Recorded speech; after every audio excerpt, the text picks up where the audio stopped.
आपको छोटी छोटी बातों पर गुस्सा आ जाता है, कभी भी बिना वजह आपका मूड ऑफ हो जाता है, आप भी मानते हैं कि आप पहले से ज़्यादा अब इरिटेट रहने लगे हैं। तो आज इसी वीडियो में हम बात करेंगे कि हम हमेशा चिड़चिड़े क्यों रहते हैं और इसके पीछे की जो साइकोलॉजी है वो क्या है। आज के टाइम में ब्रेन को कंटिन्यूसली स्टिमुलाई मिल रहा है through social media, notification, traffic, workload, family pressure, relationship pressure, job pressure, जिसकी वजह से हमारी ब्रेन में जो एमिगडाला है वो हाइपर एक्टिव हो जाता है। ये बेसिकली फाइट और फ्लाइट को कंट्रोल करता है और कहा भी जाता है over stimulated brain equals to less patience और मोर रिएक्टिविटी। कभी आपने सुना है कि लोग गुस्से में नहीं, दर्द में होते हैं। जब हम अपने अंदर के दुख, गिल्ट और फियर को एक्सप्रेस नहीं करते तो वो प्रेशर कुकर की तरह बन जाता है और छोटी सी बात पर फट जाता है। इसे कहते हैं डिस्प्लेसमेंट बिहेवियर, जब असली फ्रस्ट्रेशन किसी और पर निकलती है। जब हम अपने आप से डिस्कनेक्टेड हो जाते हैं तब हम अपने अंदर के दुख, कंफ्यूजन और गिल्ट को समझ नहीं पाते। बुद्धा ने इस चीज़ को इग्नोरेंस बोला है।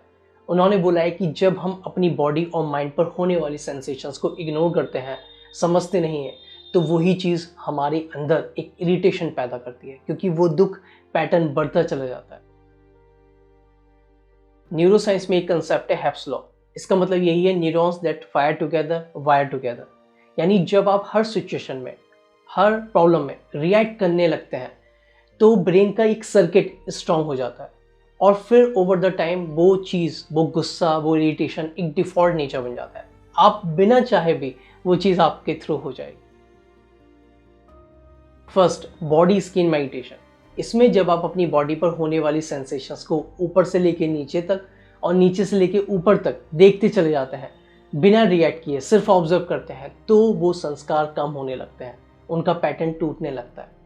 क्योंकि कहा जाता है कि जब आपने एक चीज़ को बार बार दोहराया, किसी चीज़ को, चाहे गुस्से को दोहराया, इरिटेशन को दोहराया या जेलसी को दोहराया, कंपैरिजन को दोहराया, कुछ भी हो सकता है ना, जो फीलिंग्स है वो कुछ भी हो सकती है, इमोशंस कुछ भी हो सकते हैं, तो वो एक लकीर की तरह, एक गहरी लकीर की तरह गुद गए हैं हमारे सबकॉन्शियस माइंड में। और उनको हटाने का यही एक तरीका है कि आप रिएक्ट नहीं कर रहे हैं, सिर्फ देख रहे हैं। वो धीरे धीरे डिज़ोल्व होने लगेंगे, क्योंकि आप ना तो उसके ऊपर फोर्स कर रहे हैं, ना ऊपर से उनको फिर से रिएक्ट कर रहे हैं। साक्षी भाव से, दृष्ट भाव से देखते चले जा रहे हैं और आपको हल्का जैसा फील होने लगेगा। Second, self compassion practice. जब आप कोई गलती करते हैं तो उसके बाद आपका क्या रिएक्शन होता है, वो चीज़ है। अगर आप रिएक्ट कर रहे हैं, गुस्सा कर रहे हैं कि मैंने ये गलती क्यों करी, तो वो और पैटर्न स्ट्रांग होता चले जाएगा और जिसकी वजह से आप फंसते चले जाओगे। लेकिन जब आप कंपैशनेट होते हैं कि मैंने गलती करी, ठीक है, मैं एक्सेप्ट करता हूँ, नेक्स्ट टाइम नहीं करूँगा, तो वो चीज़ आपके अंदर पीस ऑफ माइंड पैदा करेगी और आपके अंदर जो रिएक्ट करने की चेन है वो ब्रेक हो सकती है। वीडियो के एंड में मैं आपसे यही बोलूँगा, चिड़चिड़ापन एक संकेत है कि अंदर कुछ हील नहीं हुआ है। उसे सप्रेस मत करो, समझने की कोशिश करो। जब आप अपने माइंड को समझने लगते हैं तब इरिटेशन मेल्ट हो जाता है। पीस ऑफ माइंड रिएक्ट करने से नहीं, ऑब्जर्व करने से आती है।